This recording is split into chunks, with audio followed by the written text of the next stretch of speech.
नमस्कार, आपका अखबार के YouTube चैनल पर आपका स्वागत है। मैं हूं प्रदीप सिंह। प्रचार और नेता ये दोनों चीज़ों का चोली दामन का साथ है। नेता को प्रचार बहुत पसंद होता है, उसे ज़रूरत भी होती है, लेकिन हर चीज़ एक अनुपात में हो तो वो अच्छी लगती है।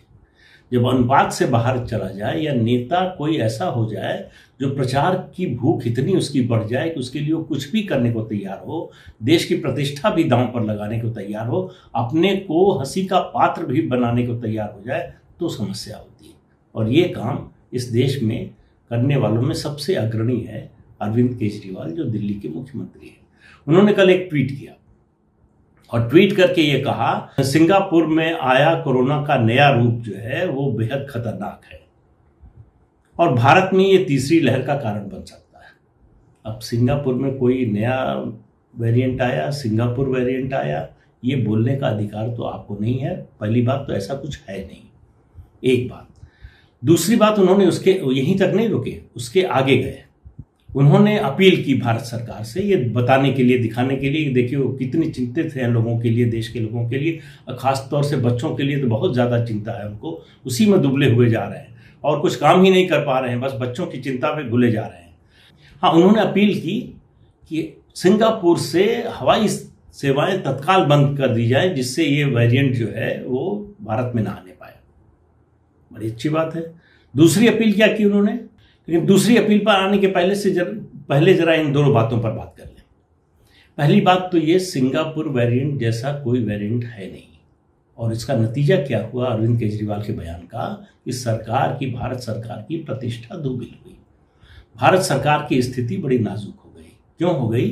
कि सिंगापुर सरकार ने इस पर बड़ा सख्त एतराज किया कि भारत के नेता कह रहे हैं कि सिंगापुर वेरिएंट है कोई, जबकि ऐसा कुछ भी नहीं है। वहां की सरकार ने, विदेश मंत्रालय ने हमारे हाई कमिश्नर को बुलाया और ये एतराज जो है आधिकारिक रूप से जाहिर किया। उसके बाद विदेश मंत्री एस जयशंकर को बयान देना पड़ा। उन्होंने कहा कि भारत सरकार का ऐसा कोई मत नहीं है और अरविंद केजरीवाल का मत भारत सरकार का मत नहीं है। और उन्होंने उसके आगे जो बात नहीं कही वो ये कि वो दिल्ली के मुख्यमंत्री हैं, दिल्ली के बारे में सोचें। विदेश नीति पर बोलना उनका काम नहीं है, ये भारत सरकार का काम। तो एक तो ये उन्होंने किया कमाल। फिर आप देखिए, जो दूसरी उन्होंने मांग की, जो अपील की थी कि हवाई सेवाएं बंद कर दी जाए, उस पर नागर विमानन मंत्री हरदीप पुरी ने जवाब दिया। उन्होंने कहा 20 मार्च 2020 से ही ये हवाई सेवाएं बंद हैं, विदेशों से हवाई सेवाएं तभी से बंद है। जी हाँ, पहली लहर जब आई थी 2020 में मार्च में, तब से। और जो सीमित मात्रा में चल रही हैं उन देशों के साथ जहां एयर बबल है।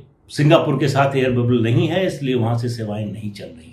अब ये दिल्ली के मुख्यमंत्री हैं, देश की राजधानी के मुख्यमंत्री हैं, इनको ये पता नहीं है कि हवाई सेवाएं 1 साल से ज़्यादा समय से बंद है। उसको जो है बंद करने की अपील कर रहे हैं, जो बंद है पहले से। तो इस नाटक का, इस जो है प्रचार की भूख का अंदाजा लगाइए कि तथ्यों से कोई मतलब नहीं, सच्चाई से कोई मतलब नहीं। क्या इसका असर पड़ेगा देश पर, देश के बाहर, देश की छवि पर, इससे उनको कोई मतलब नहीं है। दूसरी बात, उन्होंने दूसरी अपील क्या की, उन्होंने कहा कि भारत सरकार से अपील की कि बच्चों की वैक्सीन पर जो है प्राथमिकता के आधार पर विचार होना चाहिए। अब देखिए कितनी चिंता है अरविंद केजरीवाल को बच्चों की।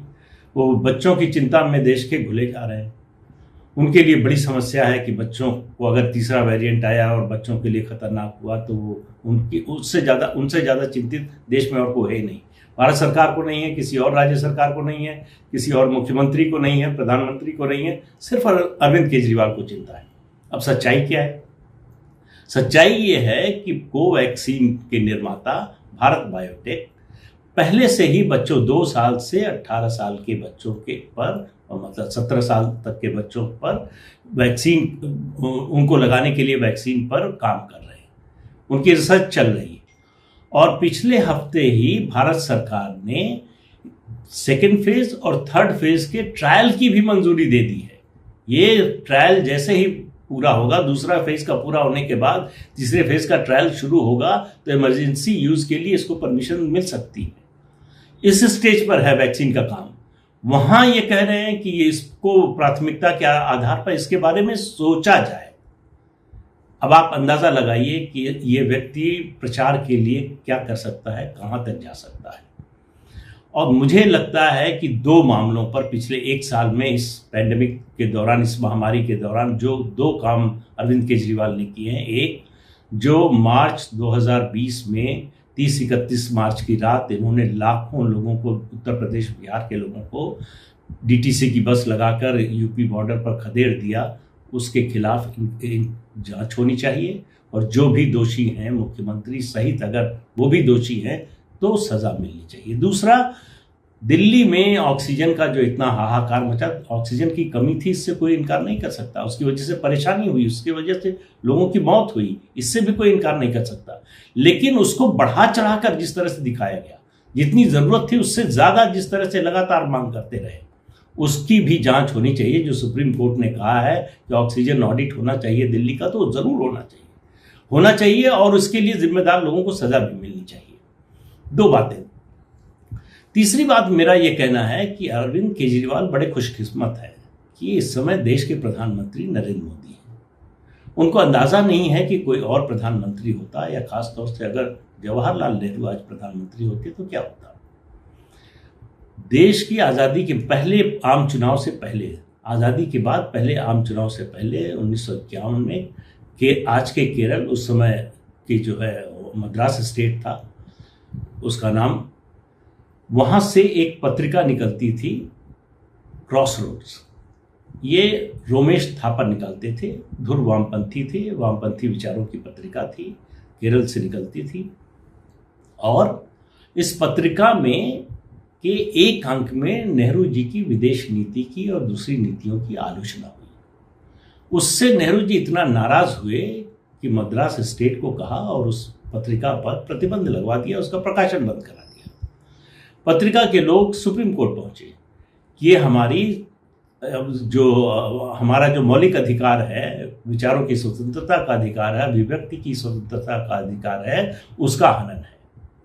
सुप्रीम कोर्ट में वो मामला आया और 26 मई को Romesh Thapar versus state of Madras का ये जजमेंट है सुप्रीम कोर्ट का, जिसमें उन्होंने पत्रिका के जो प्रकाशक थे, संपादक थे, उनके पक्ष को सही माना। और जब ये मामला सुप्रीम कोर्ट में गया, लेकर ये लोग गए, तभी नेहरू जी को लगा कि ऐसा हो सकता है कि सुप्रीम कोर्ट ये जो उन्होंने कार्रवाई की है उसको पलट दे।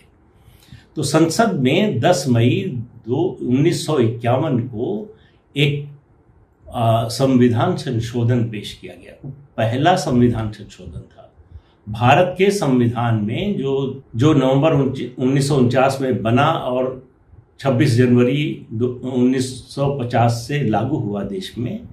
उसमें पहला संशोधन 1951 में हुआ। तो 10 मई 1951 को ये संविधान संशोधन संसद में पेश हुआ और 18 जून 1951 को पास हो गया और सुप्रीम कोर्ट का जो जजमेंट था उसको पलट दिया गया।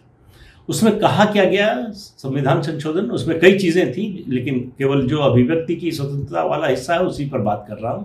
उसमें कहा गया कि सरकार को अपनी नीतियों, कार्यक्रमों को लागू करने का जो उसका दायित्व है, उसके रास्ते में अगर अदालत के आदेश आते हैं, उनको उस बाधा को दूर करने का अधिकार है।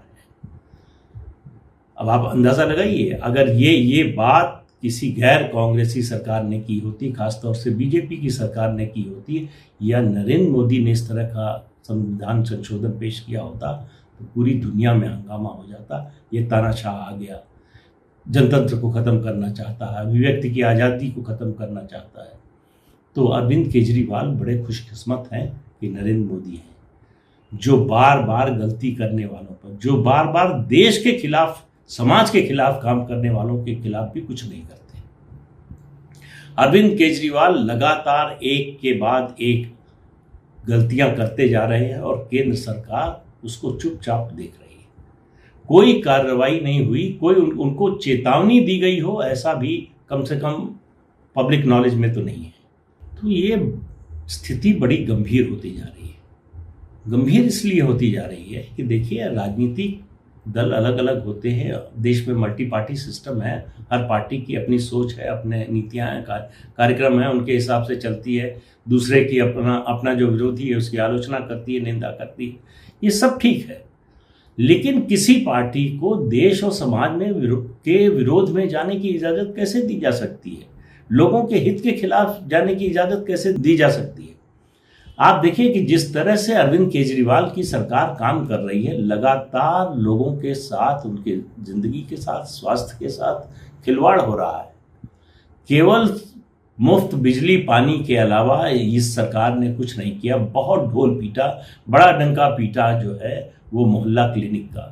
पिछले 1 साल से आपको कहीं मोहल्ला क्लिनिक का नाम लेता हुआ कोई आम आदमी पार्टी का नेता दिखाई दिया है, मंत्री दिखाई दिया है? नहीं दिखाई देगा। जो स्थिति है मोहल्ला क्लिनिक की, वो अगर वहां आप चले जाएं तो आप अगर स्वस्थ व्यक्ति हैं तो बीमार हो जाएंगे। बीमार का तो पूछिए मत क्या होगा। दावा कर रही है आम आदमी पार्टी की सरकार कि हमने 70,000 करोड़ जो है स्वास्थ्य के लिए खर्च किया। कहाँ खर्च किया? बेड बनवाने का काम केंद्र सरकार करती है, DRDO करता है, ITBP करती है। ऑक्सीजन पहुंचाने का सरकार का काम जो है केंद्र सरकार करती है, उसकी एजेंसियां करती हैं। आप शहर में बांट नहीं पाते, आप मंगवा नहीं पाते, आप हर बात में झूठ बोलते हैं, लोगों को गुमराह करते हैं। केंद्र सरकार ने मई में घोषणा की कि मई और जून में ये महामारी को देखते हुए, दूसरी लहर को देखते हुए लोगों को 80 करोड़ लोगों को मुफ्त राशन मिलेगा। अब वो जो केंद्र सरकार ने घोषणा की उसमें आधा बता रहे हैं कि ये हमारा है। अब आप देखिए, और भी मुख्यमंत्री हैं इस देश में, और भी राज्य हैं, किसी मुख्यमंत्री ने ऐसा किया? हर मुख्यमंत्री प्रचार चाहता है। ऐसा नहीं है कि चाहे जिस पार्टी का हो, जिस प्रदेश का हो, उसे भी प्रचार चाहिए, बताना चाहता है जनता को कि उसके लिए वो ज़्यादा से ज़्यादा क्या काम कर रहे हैं। लेकिन इस तरह का घटिया काम, ये घटियापन जो है और किसी मुख्यमंत्री ने नहीं दिखाया जो अरविंद केजरीवाल दिखा रहे हैं। और बात ये नहीं है कि वो इस तरह का काम करते जा रहे हैं, बात ये है कि उनको इस तरह का काम करने दिया जा रहा है। उनके खिलाफ कोई अंकुश, कोई चेतावनी, उनको रोकने की कोई कोशिश, उनके खिलाफ एक्शन की कोई कोशिश, ये कुछ भी नहीं हो रही है, किसी तरफ से नहीं हो रही है। ये जवाबदेही, ये जिम्मेदारी केंद्र सरकार की है कि इस तरह की सरकार पर अंकुश लगाए, लगाम लगाए। जब तक ये ऐसा नहीं होता, ये इसी तरह से बेलगाम रहेंगे। थोथा चना बाजे घना, वो हाल है इस पार्टी का और इसके मुखिया का। सिर्फ बातें हैं, काम कुछ नहीं। बातें चाहे जितनी करवा लीजिए, रोज दुखी होके टीवी पर आने का मौका चाहिए कि हम देखिए कितने चिंतित हैं। लेकिन दरअसल ये इनको कोई चिंता नहीं। इनको मालूम है कि हम कुछ नहीं करेंगे, फिर भी हम फिर जीत कर आएंगे। फिर मुफ्त बिजली पानी का जो वादा है उसमें थोड़ी और बढ़ोतरी कर देंगे, और क्या होगा? जनता का पैसा है, उन्हीं को लौटा देंगे, क्या फर्क पड़ता है? तो फिर जीत कर आएंगे, इसलिए वो निश्चिंत है। उनको मालूम है कि केंद्र सरकार उनके खिलाफ कुछ नहीं करने वाली है। लेकिन ये स्थिति कब तक बनी रहेगी या कब तक बनी रहने दी जाएगी, ये सवाल हमको आपको पूछना पड़ेगा। आज के अंक में बस इतना ही। अगले अंक में फिर मिलेंगे किसी नए मुद्दे के साथ। तब तक इजाजत दीजिए, नमस्कार। जाते जाते आपको एक बार फिर याद दिला दें कि चैनल देखिए और सब्सक्राइब कीजिए, सब्सक्राइब जरूर कीजिए और शेयर भी कीजिए। नमस्कार।